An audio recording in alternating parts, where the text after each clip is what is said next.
Silakan Ustadz, sudah bisa dimulai. Baik. Assalamualaikum warahmatullahi wabarakatuh. Bismillah, alhamdulillah, wassalatu wassalamu ala rasulillah.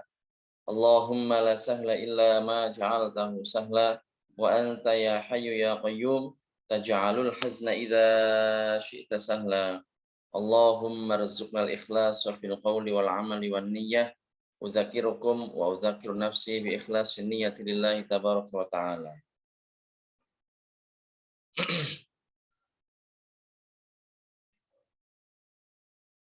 Kita akan lanjutkan kajian kita, pembahasan mengenai permasalahan nikah. Alhamdulillah pada pertemuan sebelumnya kita sudah membahas tentang iddah, kemudian ada juga tentang rodho atau susuan. Kita akan ulas sedikit ya, dan melanjutkan kajian setelahnya. Jadi terkait rodho ini, dasar hukumnya adalah firman Allah Subhanahu wa Ta'ala di surat Al-Baqarah ayat 233. Allah Subhanahu wa Ta'ala berfirman, wa in aradtum an tastardi'u auladakum fala junaha 'alaikum idza sallamtum ma ataitum bil ma'ruf. Wa in aradtum an tastardi'u auladakum, dan jika kalian ingin menyusukan anak-anak kalian, maksudnya adalah menyusukan kepada orang lain, fala junaha 'alaikum, maka tidak ada dosa bagimu. Idza salamtum ma ataitum bil ma'ruf, apabila kalian memberikan pembayaran menurut yang patut. Jadi seorang perempuan itu boleh, misalnya dia ingin menyusukan anaknya kepada perempuan lain, ini boleh. Tapi kebolehan ini ada konsekuensi yang berlaku. Bagaimana itu? Berikut penjelasannya. Jadi jika seorang perempuan ya mencapai usia 9 tahun, jadi ada seorang perempuan, dia sudah mencapai usia 9 tahun. Kemudian dia menyusui bayi dengan air susunya. Yang menyusui bayi dengan air susunya, maka ini menjadikan hubungan mahram antara perempuan ini dengan bayi tersebut dengan beberapa ketentuan. Ya, yang pertama adalah usia bayi ini kurang dari 2 tahun. Ya, usia bayinya ini kurang dari 2 tahun. Kemudian jika yang kedua adalah perempuan yang menyusui ini adalah sebanyak 5 kali susuan di waktu yang terpisah-pisah secara kebiasaan. Jadi ketentuannya ada 2, menjadikan hubungan mahram. Proses menyusui seperti ini menjadikan hubungan mahram dengan 2 ketentuan. Yang pertama adalah usia bayi ini kurang dari 2 tahun. Ini yang pertama. Kemudian yang kedua adalah perempuan ini menyusuinya sebanyak 5 kali susuan di waktu yang terpisah-pisah secara kebiasaan. Artinya apa? Kalau bayi ya sudah mencapai usia 2 tahun atau lebih, kemudian dia menyusu, minum air susu perempuan yang bukan ibunya tentunya, maka hal ini tidak menjadikan hubungan mahram. Tidak menjadikan hubungan mahram. Tapi kalau kurang dari 2 tahun menyusu kepada seorang perempuan yang bukan mahramnya, maka menjadikan hubungan mahram jika terpenuhi syarat yang kedua tadi, yaitu menyusu sebanyak 5 kali susuan secara terpisah-pisah secara kebiasaan. Bagaimana itu? Maksudnya begini, jika misalnya bayi menyusu, kemudian dia berhenti hingga 5 kali karena sudah kenyang misalnya, maka ini termasuk dihitung 5. Jadi nyusu sekali, kemudian berhenti karena sudah kenyang. Kemudian nyusu lagi untuk kali kedua, kemudian berhenti karena kenyang. Sampai 5 kali, maka ini sudah menjadikan proses penyusuan ini menjadikan hubungan mahram antara perempuan yang menyusui ini dengan bayi yang disusui. Begitu juga jika perempuannya ini berhenti menyusui karena suatu kesibukan. Jadi menyusui, netek gitu ya, kemudian perempuannya berhenti karena pengen ambil jemuran misalnya, atau pengen masak misalnya. Padahal bayinya masih pengen, kemudian bayinya ditinggal misalnya. Nah ini berarti dihitung 1. Hitung 1. Ya. Jadi kalau seandainya nyusu kedua, ya berarti dihitung itu yang kedua. Nah, adapun kalau bayi ini berhenti menyusui karena main-main, jadi dikenyot, dilepas, atau tidur ringan gitu, nyusui kemudian merem gitu ya, tidur ringan merem kemudian berhenti, kemudian nyusu lagi, ya. Atau berhenti karena kalau bayi itu kan nyusu itu kan jadi disedot airnya itu, dihisap, kemudian kan air susunya kan ngumpul di dalam mulut. Nah, ketika ngumpul dalam mulut, kemudian dia berhenti karena ingin bernafas, ingin menelan air susu yang terkumpul dalam mulutnya, ya kemudian dia nyusu kembali, maka ini tidak termasuk berbilang. Jadi nggak dihitung ini, nggak dihitung 1, 2, enggak, tapi dihitung 1. Bagaimana jika ragu ini nyusunya udah berapa kali? Udah terhitung berapa kali? Apakah 5 ataukah kurang? Atau ragu misalnya bayi yang disusui ini usianya 2 tahun atau lebih atau bagaimana? Maka keraguan-keraguan seperti ini tidak menjadikan hubungan mahram. Seperti itu. Nah, jadi itu ya, syaratnya ada 2. Yang pertama adalah bayinya kurang dari 2 tahun. Kemudian yang kedua adalah bayinya ini menyusu sebanyak 5 kali susuan yang terpisah-pisah secara kebiasaan. Itu. Nah, kalau memang 2 ketentuan ini telah terpenuhi, maka perempuan yang menyusui ini menjadi ibu bagi bayi yang menyusu. Dan suami perempuan yang menyusui tadi ini menjadi bapaknya. Saudara suaminya menjadi pamannya, menjadi amnya. Artinya apa? Kalau seandainya yang disusui adalah perempuan, bayinya bayi perempuan, ya berarti ya enggak bisa dinikahi oleh ini suami dari perempuan yang menyusuinya. Kenapa? Karena ini adalah bapaknya. Begitu juga saudara dari suaminya. Kenapa? Karena ini adalah pamannya. Jadi am min jihati rodho, ab li ajli rodho, seperti itu. Begitu juga haram di sini perempuan atau anak yang menyusui ini menikah dengan perempuan yang menyusuinya. Jadi bayi laki-laki disusui oleh tentunya perempuan ya. Bayi laki-laki menyusu kepada perempuan dengan ketentuan tadi, maka ini menjadi ibunya, haram untuk nikah. Begitu ke atas terusnya. Jadi ibunya perempuan ini yang menyusui ini maka menjadi neneknya. Jadi ke atas hubungannya menjadi mahram. Ibunya, neneknya, neneknya, neneknya. Ini menjadi mahram bagi bayi tersebut. Ya. Jadi seperti di sini disebutkan, ibunya, neneknya dari perempuan yang menyusui. Dan begitu juga ke bawah seterusnya. Bagaimana itu putri misalnya, putrinya. Jadi misalnya perempuan yang menyusui ini punya anak. Nah, kalau yang di bayinya laki-laki, ya berarti kalau dan anaknya yang orang yang menyusui ini perempuan, maka mereka adalah saudara rodok. Kemudian kalau seandainya punya cucu juga sama, jadi ponakan ini. Dan begitu seterusnya ke bawah seterusnya. Nah, haram juga bagi perempuan yang menyusui menikah dengan anak yang menyusu kepadanya. Sudah ya tadi ya. Begitu terus ke bawah seterusnya. Jadi misalnya perempuan menyusui bayi laki-laki. Bayi laki-laki ini haram dinikahi oleh perempuan tersebut. Jadi haram perempuan ini menikah dengan anak yang ia susui. Dengan syarat tadi ya. Kalau seandainya anak bayi ini sudah gede, punya anak laki-laki juga, ini menjadi cucunya. Begitu terus ke bawah seterusnya. Nah, tapi tidak haram ya bagi perempuan yang menyusui ini menikah dengan yang selevel dengan bayi yang dia susui, yang sederajat dengan anak yang ia susui. Seperti saudaranya, misalnya begini. Jadi ada seorang perempuan menyusui bayi laki-laki. Nah ini punya saudara kembar katakan seperti itu. Ya, bagaimana? Apakah boleh menikahi saudara bayi laki-laki ini? Boleh, ya tidak haram, boleh. Ya, kenapa? Karena ini bukan mahram. Jadi tidak haram menikah dengan saudaranya. Begitu juga tidak haram menikah dengan bapaknya, bapak si bayi.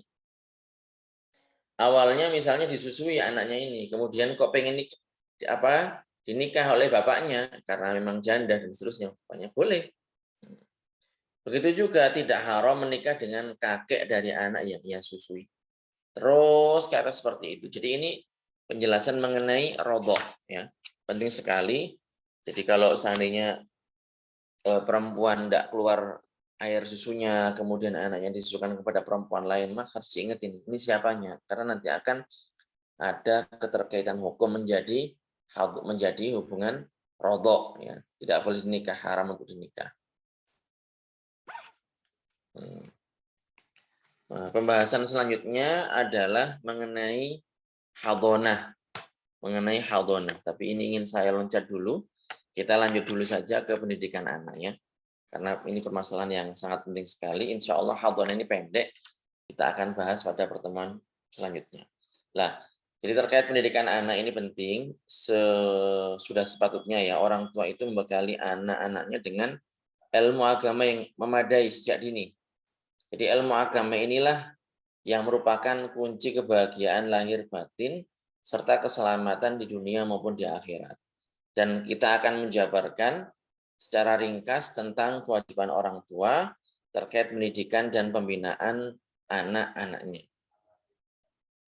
Dan di sini yang kita maksud dengan orang tua, wali dari seorang anak, itu adalah ayahnya. Yang pertama ayahnya, ayah kandungnya, ibunya, ibu kandungnya. Kemudian ya yang menempati posisi keduanya. Jadi kakeknya, neneknya dari dua jalur. Baik si anak ini laki-laki maupun perempuan. Nah, ini kapan diajarinya ya? Kalau yang bisa sejak kecil ya lebih bagus. Ya, diajarnya adalah ketika telah mumayyiz. Kan mumayyiz itu sudah nyambung kalau diajak ngomong itu. Tapi bukan berarti kalau anak masih kecil gitu ya diperlakukan hal-hal yang tidak selayaknya. Kan kadang ada orang punya anak perempuan, dia pengennya anak laki-laki, sehingga anak perempuannya ini didandani ala laki-laki. Punya anak perempuan, bapaknya pakai kopiahnya dipakaikan ke anaknya, tidak boleh, haram hukumnya. Haram ya orang tuanya yang berdosa, bukan si anak, anaknya belum balik. Begitu juga sebaliknya, kalau punya anak ya perempuan didandani layaknya laki-laki, hukumnya juga haram, tidak boleh. Anak laki-laki dan ini perempuan juga haram. Punya anak perempuan laki-laki, padahal pengen sekali punya anak perempuan sehingga dikasih rok misalnya, dikasih kalung misalnya, dikasih pakaian-pakaian yang ini khusus untuk lawan jenisnya, maka hukumnya adalah haram. Hukumnya haram. Jadi ini perlu diperhatikan ini. Tetap anak enggak masalah, anak kecil misalnya diperdengarkan bacaan-bacaan Al-Qur'an, bacaan zikir, bacaan sholawat, bagus itu. Karena akan terbiasa seperti itu. Tapi kalau ya didengarkan hal-hal yang aneh-aneh dan seterusnya, nah ini nggak seharusnya seperti itu. Karena pengaruh itu terhadap tumbuh kembangnya anak sangat pengaruh sekali. Jadi yang harus dikerjakan pertama adalah mengajarkan tentang pokok-pokok akidah. Ya, mengajarkan mengenai pokok-pokok akidah. Dan ini adalah yang paling pertama sebelum pembahasan yang lain, sebelum sholat lima waktu, sebelum pas bulan Ramadan, sebelum yang lain. Ini harus ditanamkan pertama kali. Ya, mengajarkan dasar-dasar akidah yang daruri, yang sangat penting sekali. Di antaranya mengajarkan tentang adanya Allah. Bahwasanya Allah itu azali, azali itu tanpa permulaan. Dan Allah itu abadi, abadi maksudnya tanpa kesudahan, tanpa penghabisan. Mengajarkan tentang seperti itu, adanya Allah tanpa diawali dengan permulaan, adanya Allah tanpa diakhiri dengan penghabisan. Allah Esa, tiada Tuhan yang berada disembah melainkan Allah Subhanahu wa taala. Ya, dia adalah satu-satunya zat yang berhak diserahkan kepadanya puncak ketundukan. Bahwa Allah tidak serupa dengan segala sesuatu, bahwa Allah tidak disifati dengan sifat makhluk, bahwa Allah tidak butuh kepada segala sesuatu. Ya, diajarkan seperti itu. Allah itu yang menciptakan segala sesuatu. Allah bukan jisim atau benda, dan Allah juga bukan sifat benda. Semuanya adalah ciptaan Allah Subhanahu wa taala. Adanya Allah tanpa tempat dan tanpa arah. Kalamnya Allah bukan huruf, bukan suara maupun bahasa. Itu keyakinan yang harus diajarkan kepada anak. Mungkin anak nggak langsung paham secara sempurna, memang karena masih kecil. Tetapi tetap diajarkan. Karena nggak syarat orang belajar itu di awal kali langsung paham gitu. Tapi tetap diajarkan, diperdengarkan, dibiasakan, seringkali dikumandangkan, didendangkan di telinganya tentang hal-hal semacam ini. Karena akan terngiang-ngiang dan itu yang akan meresap ke benak si anak tentang masalah tauhid. Iya, mungkin anak enggak paham, maksudnya Allah ada tanpa tempat. Enggak paham mungkin, tapi dibiasakan. Bahkan diajarkan kalau mulai ngomong diajarkan ngomong seperti itu, enggak ada masalah, sangat bagus sekali. Untuk apa? Untuk proteksi anak-anak kita dari keyakinan-keyakinan yang menyimpang, yang tidak sesuai dengan ajaran Ahlussunnah wal Jamaah. Kita ajarkan bahwa Allah ada tanpa tempat dan arah, kalamnya Allah bukan huruf, bukan suara maupun bahasa. Itu kita ajarkan kepada mereka. Karena apa? Banyak sekali kasus yang saya dengar dari guru-guru saya ketika mereka mengajar anak-anak itu, karena tidak dibentengi dengan akidah yang benar, kemudian sekarang juga dunia digital begitu mengguritanya, lihat televisi, lihat film-film yang memang sengaja diselipkan hal semacam itu, sehingga mereka meyakini hal-hal yang bertentangan dengan akidah Ahlussunnah wal Jamaah, dengan keyakinan umat Islam. Lihat film lewat film yang dibuat oleh orang Amerika tentang dewa-dewa misalnya. Mereka meyakini seperti itu, waliyahulillah. Jangan sampai terjadi. Meyakini Tuhan adalah manusia dan seterusnya.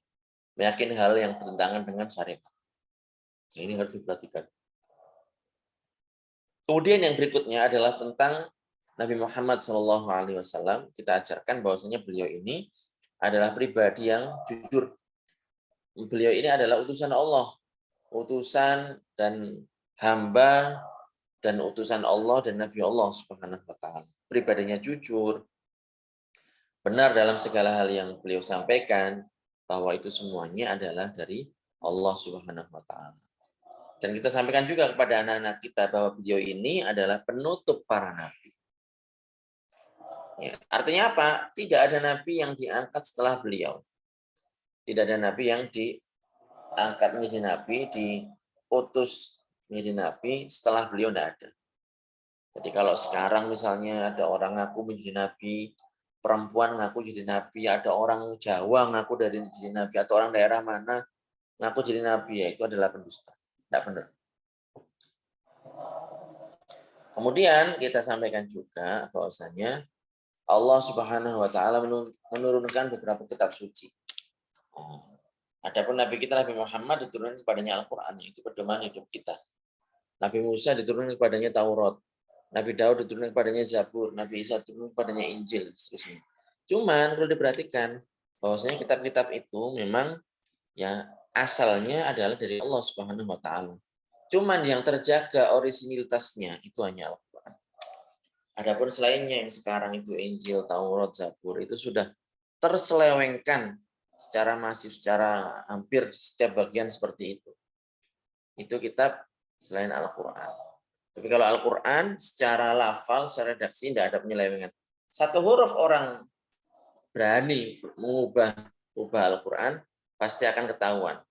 Pasti akan ketahuan. Karena memang seperti itu janji dari Allah Subhanahu wa taala. Inna nahnu nazzalna dzikra wa inna lahu lahafizun. Jadi Al-Qur'an itu akan dijaga oleh Allah Subhanahu wa taala.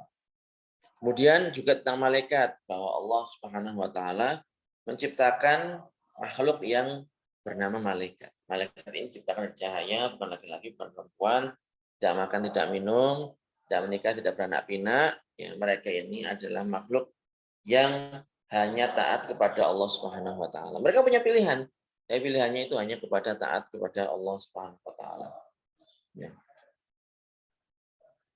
Kemudian kita ajarkan juga bahwa Allah akan memusnahkan bumi dan apa yang ada di permukaan bumi ini hari kiamat itu. Juga penting itu, jadi orang itu biar paham bahwasanya dia di dunia ini nggak untuk selama-lamanya. Pasti akan ada endingnya, ada akhirnya, ada selesainya, ada game overnya. Itu manusia, makhluk seperti itu. Nah, itu harus diyakini. Soalnya sebagian orang meyakini dia hidup selama-lamanya. Kemudian meyakini bahwasanya Allah menyediakan tempat bagi orang-orang yang taat. Ya, mereka mendapatkan kenikmatan-kenikmatan di surganya Allah. Adapun orang-orang kafir, tempat penyiksaan di akhir nanti, maka mereka ini mendapatkan neraka, tempat yang dipenuhi dengan kekejian dan penyiksaan. Dan ini bagi orang-orang kafir dan sebagian dari orang-orang muslim yang mati dalam kondisi berdosa besar dan belum sempat bertaubat dan tidak diampuni. Oh ya, seperti itu. Kemudian diajarkan juga bahwasanya ada hukum-hukum Islam. Syariat ini wajib, ini haram, ini makruh, ini mubah, ini boleh, tidak boleh. Itu. Hal-hal yang tidak diperbolehkan diajarkan. Bohong tidak boleh, zina hukumnya tidak boleh, mengunjung tidak boleh, homoseks tidak boleh. Diajarkan. Bahkan dijelaskan zina itu apa, homoseks itu apa. Ini kan sex education sebenarnya. Sudah ada dalam agama Islam. Jadi bukan hanya sekedar apa yang di sekolah itu diajarkan, ini dosa. Ini dalam pandangan dan aturan agama kita ini tidak boleh hukumnya. Namanya zina ini. Walaupun suka sama suka, laki-laki suka perempuan atau sebaliknya, atau perempuan suka perempuan, laki-laki cuma suka laki-laki. Ini hukumnya adalah tidak boleh. Diajarkan seperti itu, hal semuanya diajarkan. Jangan sampai anak tumbuh dalam kondisi dia tidak mengenal, tidak mengerti ilmu-ilmu agama. Ini yang saya sampaikan, mudah-mudahan bermanfaat. Mungkin ada yang mau ditanyakan, silahkan. Saya lihat dulu.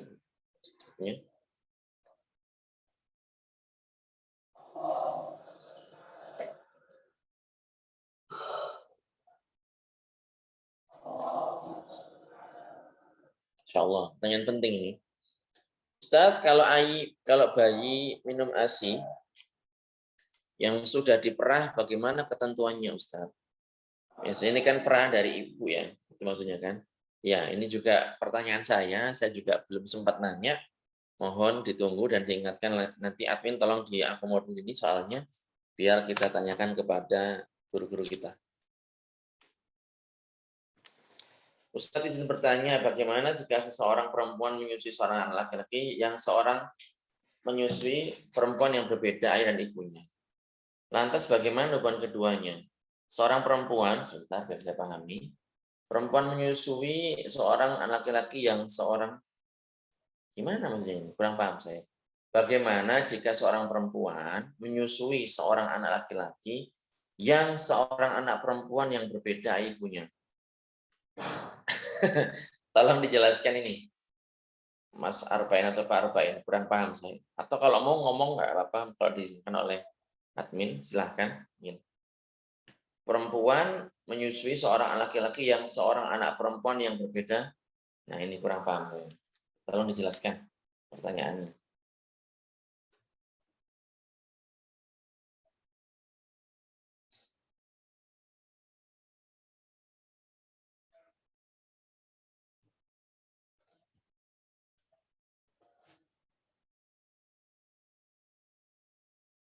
Dan ada dannya. Oh.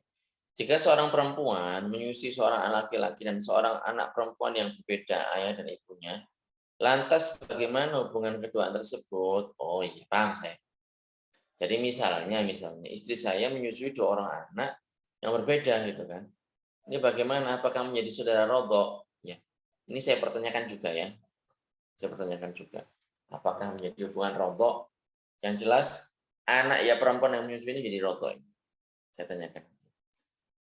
Biar saya ada gambaran, tapi saya pengen memastikan jawabannya. Oke. Next question. Tolong juga diakomodir ini, admin pertanyaannya, biar kita mendapatkan ilmu baru, ilmu yang ya biar kita bisa menjawab pertanyaan semacam ini. Kalau ada orang lain yang nanya kepada kita.